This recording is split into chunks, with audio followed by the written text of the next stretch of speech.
What I was able to explain here was what like sort of happened, how my own process went and everything. So all I did while I was in UK was just to do my medicals and register when I got my IT and all. So nothing out of the ordinary. Okay, something was out of the ordinary. I did my medicals in UK, which costed like times 5 or 6 if I'm to do it in Nigeria.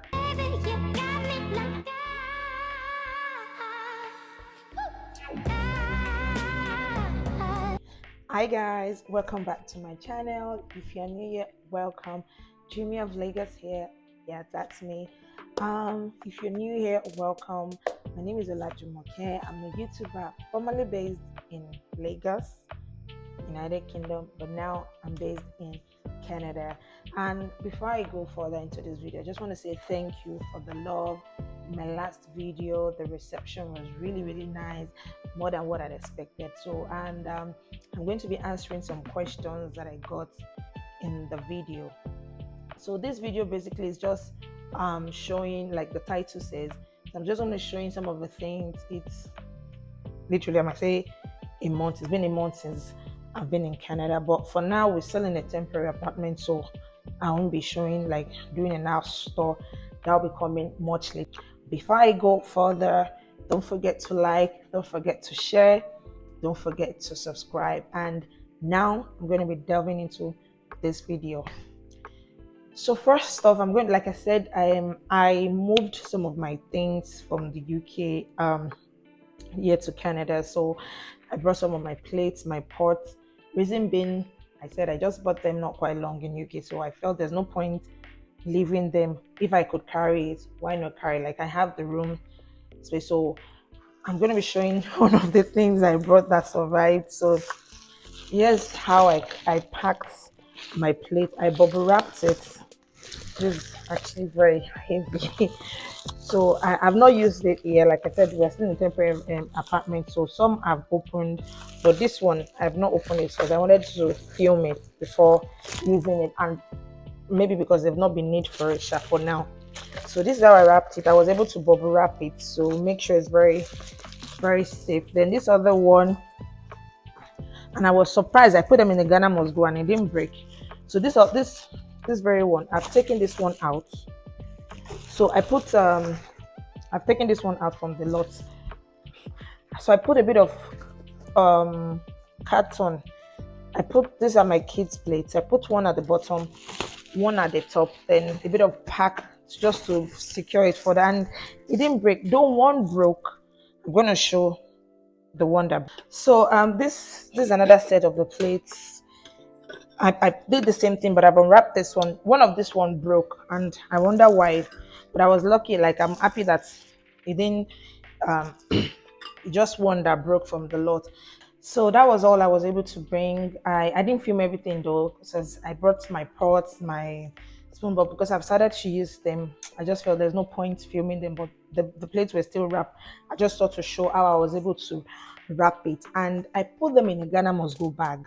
And the fact that it's just one that broke, it's still, but that's with that.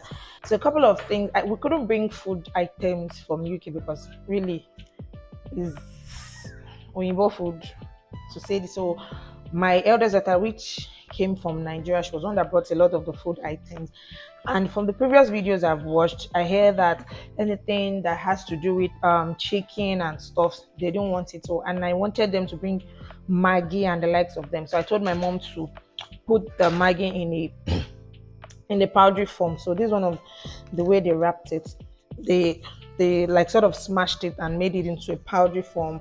And she bought some. I'm gonna put the video here.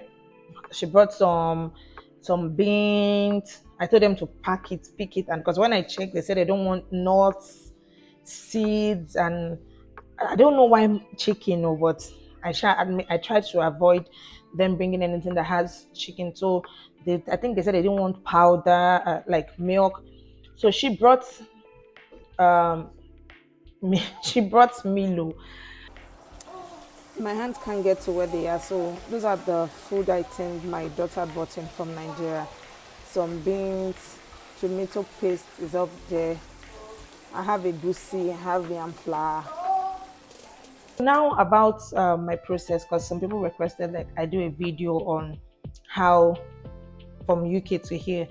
So to answer that, I've actually started my process before going to the UK. I started on my the PR journey from I think 2022, if I'm right. So I did my IELTS, the first one. I didn't get my desired score. I did the second one.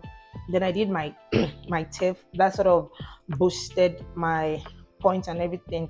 So when I got into the pool, whilst I was still in Nigeria, then I had to go to the UK with my family. So whilst we were in the UK, that was when I got my invitation to apply.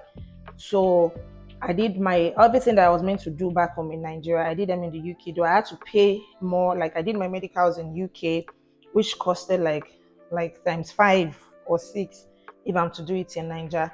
So I did my medicals in the UK. I did my police character. I had to do it online in Nigeria. Then I had to do another one in the UK as well. So my kids they did the police sorry the medicals. Myself and my husband we did the extensive oh Jesus, English is hard. We did the extensive one. Then my youngest they did just like the basics, but everything she amounted to like over £1,000 was what we spent, just to give a figure. So we did a police character as well there. So when we submitted, it didn't actually take long, which I'm actually very grateful for. It didn't take long before we got the request to submit our passport. So there was option to post our passport and option to go and submit. So I took the passport to go and submit myself. So I had to pay transmission fee for my kid because they didn't give biometric. No, before that, sorry, I had to backtrack.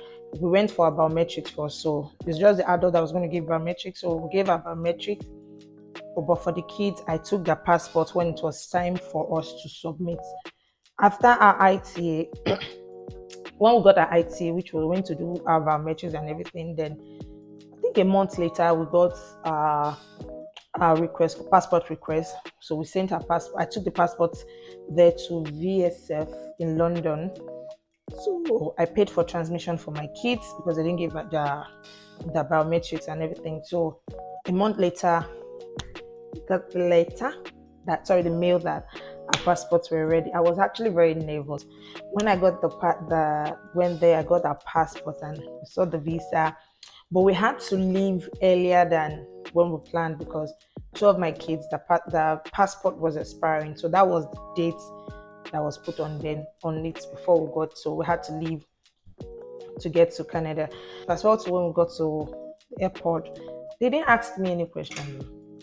They just asked, is this everybody migrating to this? So I'd already watched a video before then about Arrive Canada, which I mentioned in my last. So it was seamless.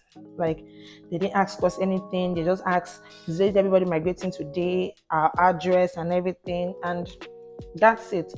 They signed, they gave me a copy and told me to go. So the lady that attended to us, like I mentioned also, said we should do our sin, but we couldn't do our sin that day, but went to which is some of the things that you need to do when you eventually get here.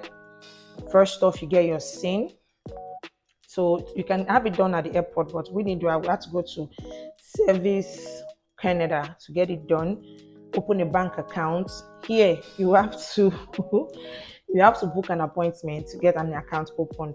But luckily for us, we just walk up to the bank and the lady was available. So she opened the account for us. When you get your SIN, you open a bank account, then you register for your health card. So the things we needed to register for our health card was a proof of address, what's it called? A proof of address, passport, if I'm not mistaken. The paper is actually here. The lady gave me a paper. Service center. So okay, I'm just going to go through it just so I'm sure. So okay, proof of identity, proof of residency of Ontario, and proof of citizenship. So for the proof of citizenship, we use that co-PR because as at then PR card has not arrived. Then proof of residency, we use the address of the place we're staying, and for identity, we use that international passport. So that was what we did to get the the health card, which is actually very important. And now, after getting the health card, it didn't end there. You still need to look for a doctor, a family doctor, to register your family. Unlike back then in UK, once you just go online and you register, you ask you the closest hospital to you. But here you have to like look for a family doctor and everything, which we are still trying to get, and I'll film when we eventually get one. So that I had to do school for the kids. So here, I think just like in the UK as well, that you look for 3 schools. In the UK, you look for 3 schools. I think I'm actually mixing everything up, but no, yeah.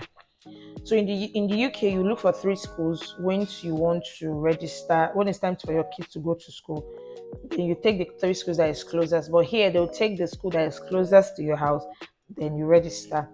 But one thing that I noticed here is they work with age. So 2 of my kids had to go backward. My youngest, which has started nursery in UK, she needs to stay home and start in September. My second, which was in year 8 in UK, she has to go back to year 7 here to go back to year 8 in September. My third, which was in year 2 in UK, she has to go back to year 1 here in Canada, then start year 2 over again in September. So I think the school, whatever here, is sort of different, but it's our new home, so just have to work with the new adjustment. So that's for that. And it's the process, like I said, it wasn't like because I was in the UK that was why it happened so fast. No, I'd started it before, just that it all sort of happened while I was still in the UK. So that's just that for that, and what I've been able to do up until now. So, and when I was asking like how long does it take for the PR cards to come, ours came like in 3 weeks. So we've all gotten our PR cards, including my daughter, the eldest daughter, that came in a week after. I'm just gonna show. Where's my card? Where's my card? Where's my card? Where's my card? Where's my card? Where's my card? Yep. So that's me. So our card came in like a 3 weeks. Yeah, 3 weeks. So on like, funny enough, a day before, someone was telling me that it usually takes like 6 weeks or months, and I think luckily for us, ours came in earlier than that. So that's it for this video. I don't want it to be too long, just to show a bit of the things I brought and sort of to explain if Jesus, English is hard. Just sort of to explain how my process was. That it's not because I was in the UK, but I'd already started it before getting to the UK, and that was the process. What I was able to explain here was what like sort of happened, how my own process went and everything. So all I did while I was in UK was just to do my medicals and register when I got my IT and all. So nothing out of the ordinary. Okay, something was out of the ordinary because I paid more, spent more money. So aside that, so I hope this video you find it informative enough, so to say. And don't forget to like, don't forget to share, and don't forget to subscribe. I'll see you in my next video. Bye for now.